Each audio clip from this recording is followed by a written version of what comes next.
Greenland নিয়ে ট্রাম্পের হুমকি দেওয়া পুরোপুরি ভুল কাজ বললেন ব্রিটিশ প্রধানমন্ত্রী।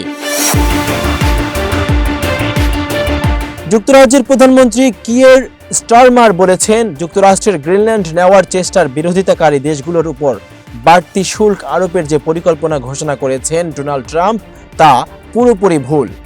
এসব দেশের মধ্যে যুক্তরাজ্য রয়েছে।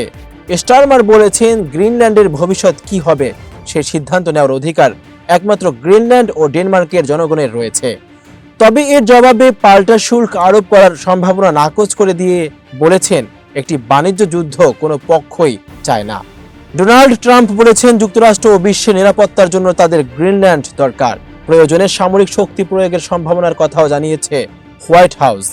শনিবার ট্রাম্প বলেছেন, তার ওই পরিকল্পনার বিরোধিতাকারী দেশ যুক্তরাজ্য, Denmark, Norway, Sweden, France, Germany, Netherlands ও ফিনল্যান্ডের উপর অতিরিক্ত 10% শুল্ক আরোপ করতে যাচ্ছেন, যা 1 ফেব্রুয়ারি থেকে কার্যকর হবে।